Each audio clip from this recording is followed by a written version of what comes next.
The hush of the New Yorker hotel on January 8, 1943, was broken only by a soft, insistent scraping. Inside room 3327, a team of FBI agents moved with grim efficiency, their faces set. Nikola Tesla, the man who dreamed of a world powered by invisible waves, had died just hours before, alone in his bed. Now, his life's work, his meticulously kept notes, his strange devices, were being systematically boxed up.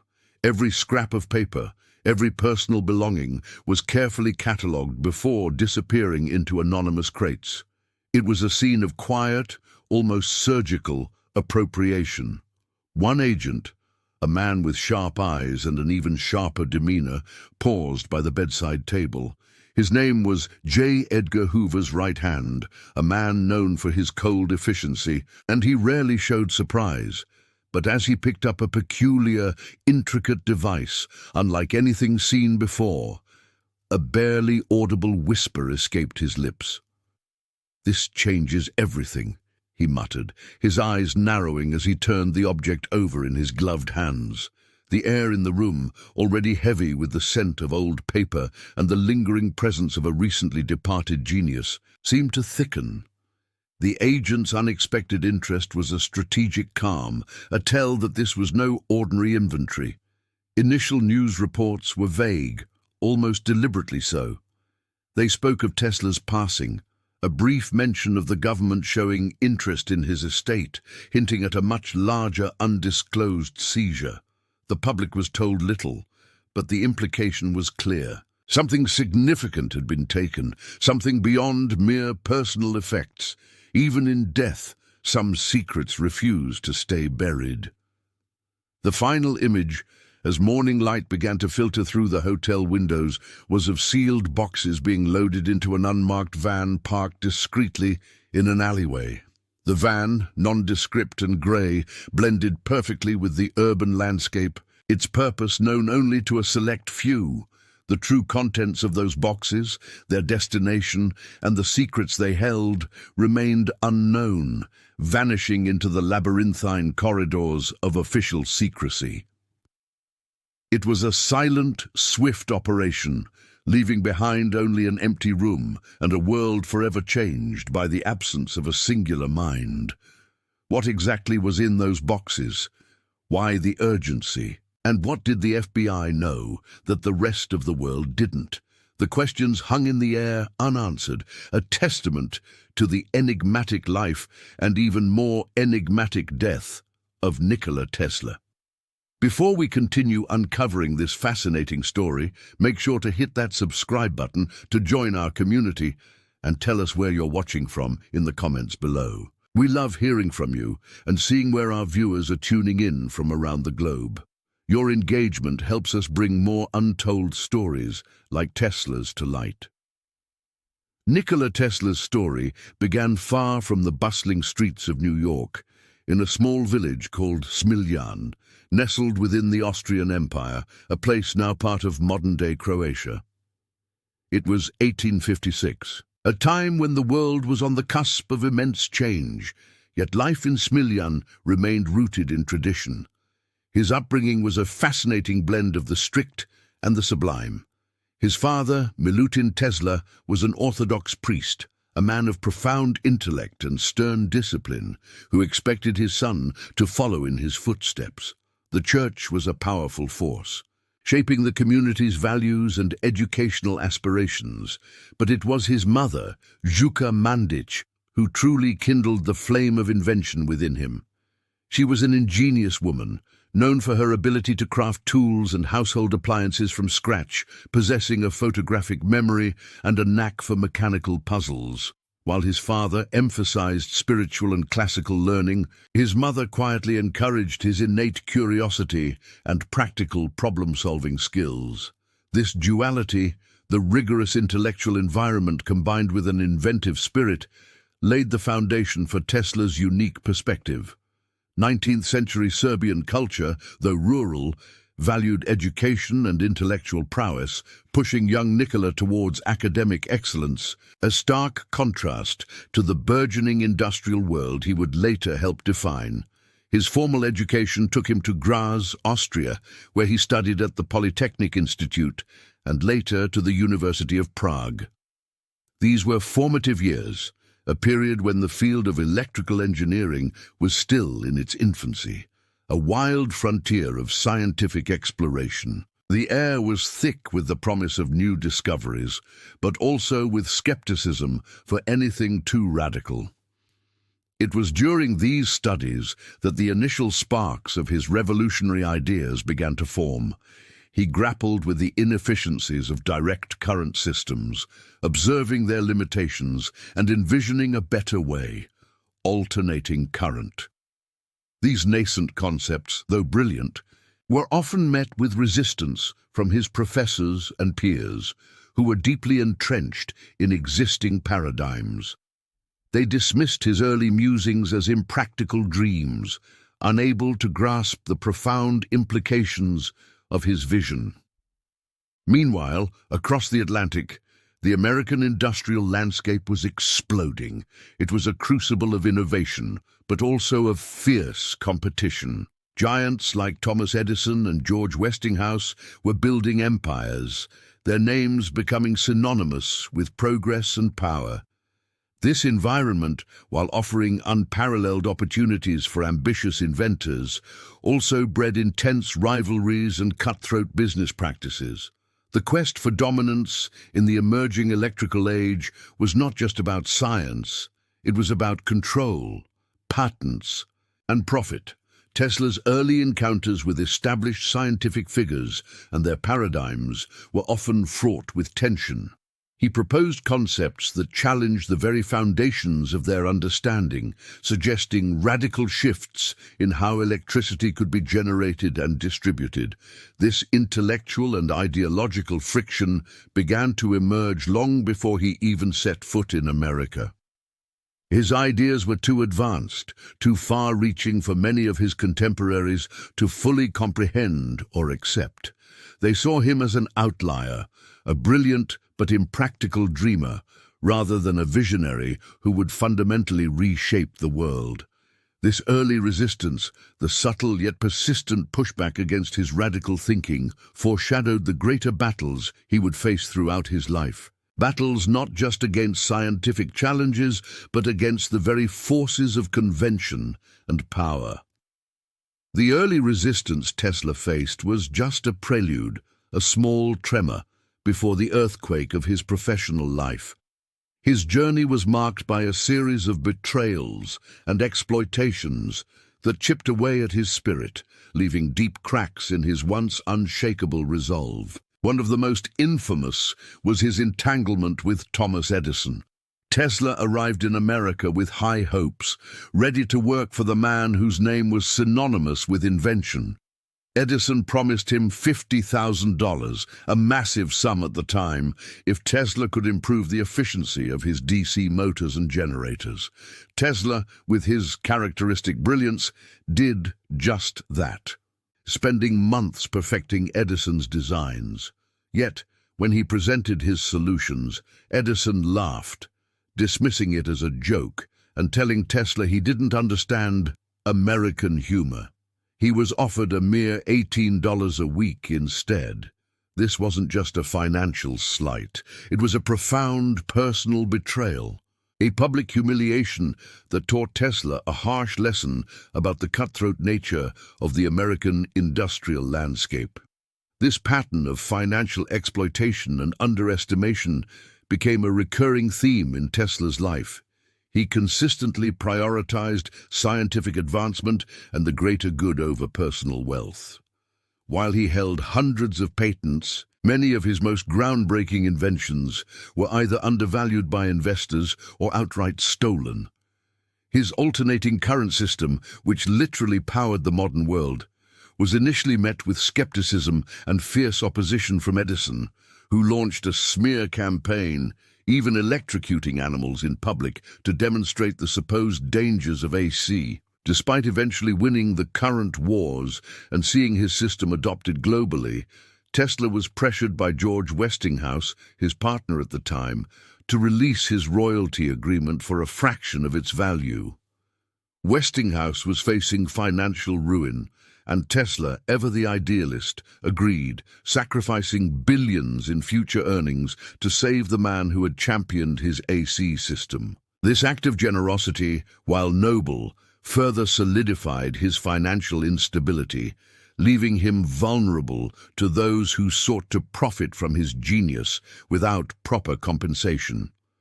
As his radical ideas continued to push the boundaries of what was considered possible, Tesla's eccentricities and reclusive nature grew. He often worked alone, driven by visions and insights that few could grasp, leading to a growing sense of social isolation. His peculiar habits, like his aversion to pearls, his obsession with the number 3, and his deep connection with pigeons, were often misunderstood, making him seem more like a mad scientist than a visionary. Instances where his ideas were dismissed as fantastical or mad were common. When he proposed wireless energy transmission, capable of powering cities without wires or remote-controlled vehicles, the public and even some scientists scoffed. They saw his grand visions as delusions, not as blueprints for the future. The press, eager for sensational stories, often portrayed him as an aging eccentric, further alienating him from the mainstream scientific community and potential benefactors. These repeated episodes of betrayal, exploitation, and misunderstanding took a cumulative emotional toll. Tesla, a man of immense intellect and sensitivity, found himself constantly battling not just the laws of physics, but the limitations of human perception and greed. The initial FBI seizure of his papers wasn't an isolated incident, a sudden interest in a forgotten man. It was, in many ways, the culmination of a lifetime of his work being undervalued, exploited, and ultimately controlled by others who saw his inventions not as tools for human advancement, but as instruments of power to be hoarded and manipulated. His genius, a gift to humanity, became his burden, attracting the very forces that would seek to contain it. The pressure on Tesla only intensified in his later years, culminating in the events surrounding his death. The geopolitical climate of the early 20th century, especially leading up to and during World War II, transformed the perception of his work. Nations were desperately vying for technological supremacy, and suddenly, Tesla's seemingly abstract research on energy transmission, remote control, and even ideas like directed energy became matters of urgent national security. His inventions were no longer just scientific curiosities, they were potential weapons. And this shift in perspective attracted a new, far more dangerous kind of attention. Evidence suggests that various government agencies began to scrutinize and monitor Tesla more closely, particularly in his final decades. His work, once dismissed as the ramblings of an aging eccentric, was now seen through the lens of military application. Governments understood that control over energy and communication could translate directly into power on the battlefield. Tesla's laboratory and even his living quarters were likely under surveillance, his visitors noted, and his correspondence intercepted. He was no longer just an inventor. He was a strategic asset, whether he liked it or not, and his independence became a liability to those who sought to harness his genius. Compounding this external pressure was the public's enduring misunderstanding and skepticism. Despite his earlier triumphs, the media often portrayed him as an aging recluse, a figure of fascination but also ridicule. His claims of revolutionary inventions like the Teleforce weapon or unlimited free energy were sensationalized and often met with a collective eye roll. This portrayal further isolated him, making his radical ideas seem less credible to the general populace.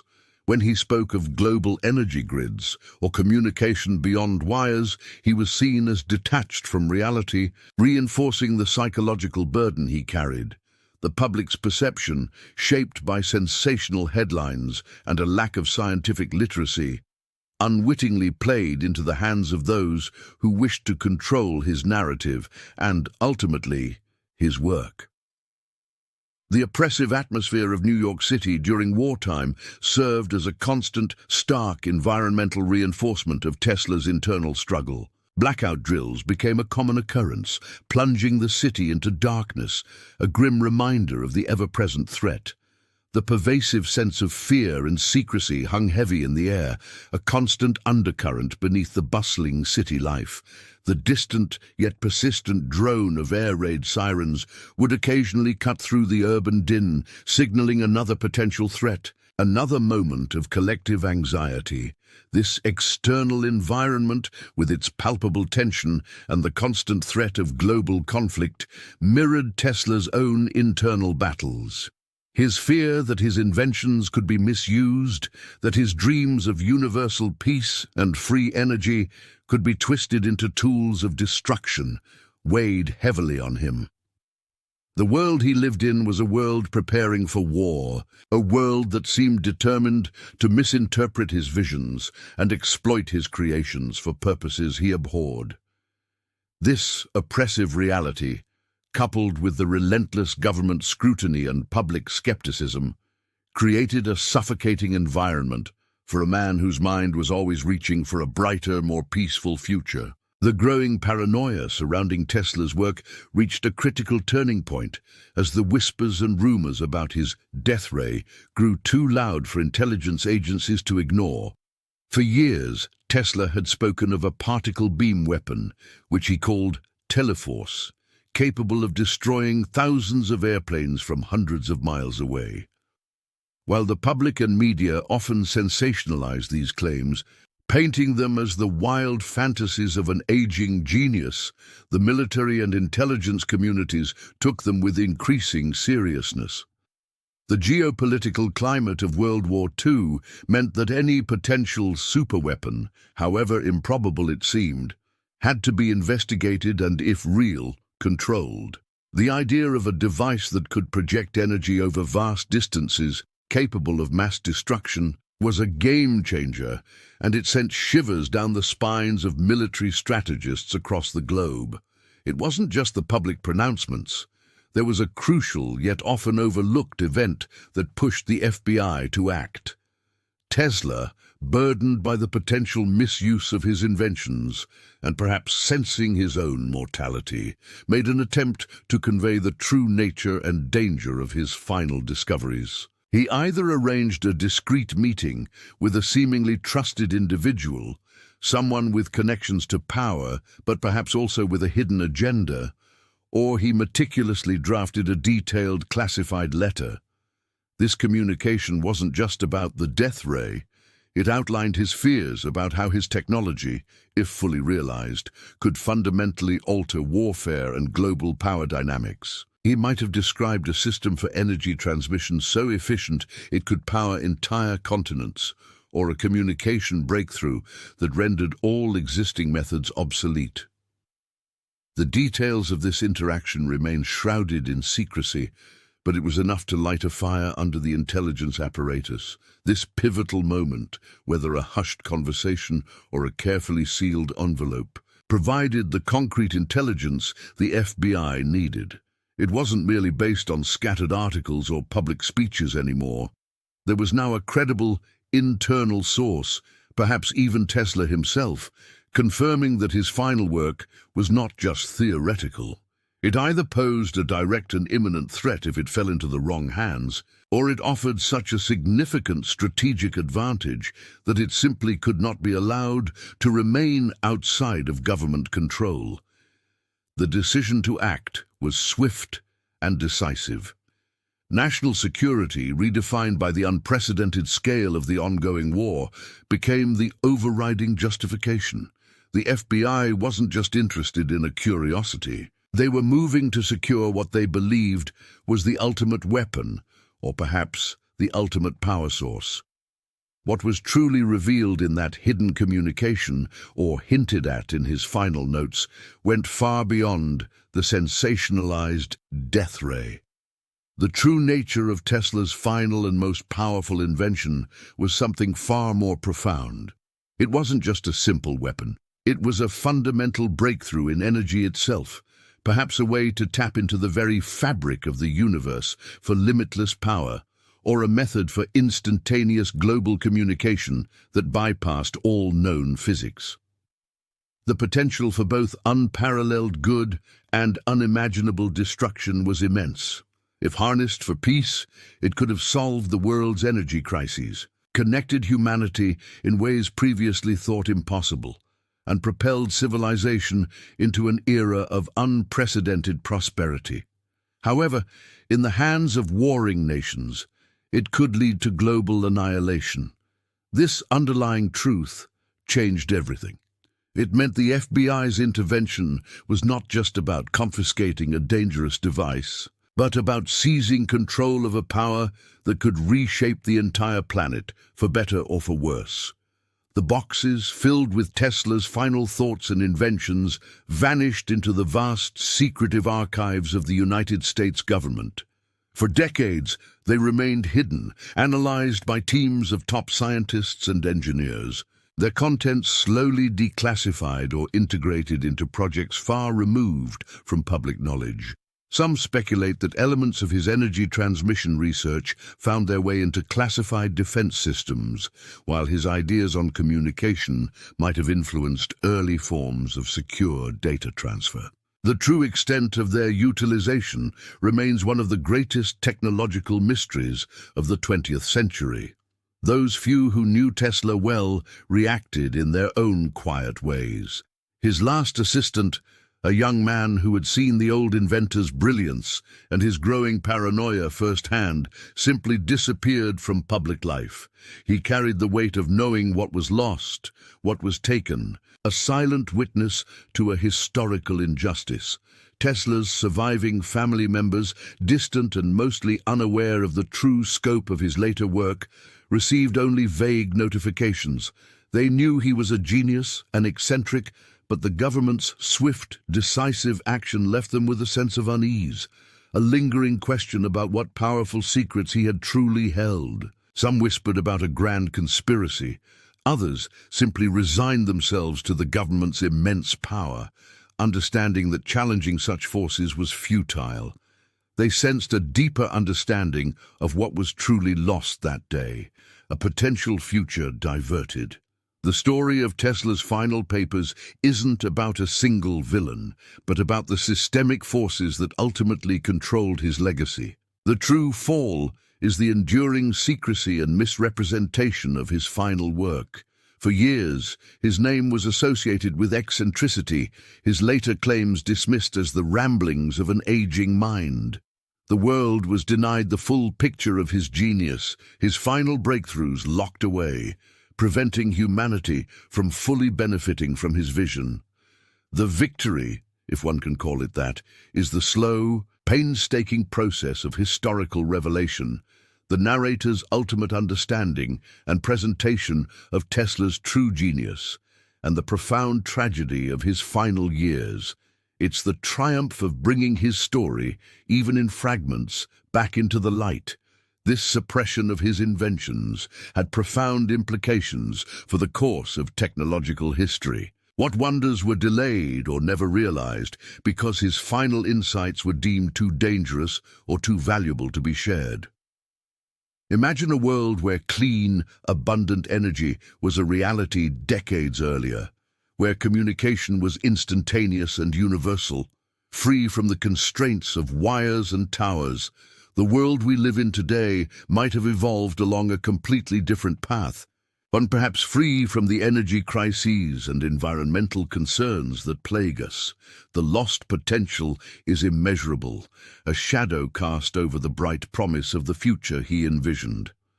Nikola Tesla, a man who dared to dream beyond his time, whose mind wrestled with the fundamental forces of the universe, found his greatest gift also became his ultimate burden. His genius was so profound, so far-reaching, that it outpaced the understanding and the ethical frameworks of his era. His insights were like seeds planted in barren ground, waiting for a time when humanity was ready to nurture them. His final papers, locked away in government vaults, represent not just scientific data or theoretical blueprints. They stand as a testament to a visionary whose ideas were too powerful, too transformative for the world to handle in his lifetime. They force us to ponder the true cost of progress when it is controlled, the burden of knowledge when it is suppressed, and the enduring legacy of a man whose vision continues to challenge our understanding of what is possible. He died alone, but his mind continues to resonate, whispering secrets from the past, inviting us to imagine the future he almost gave us.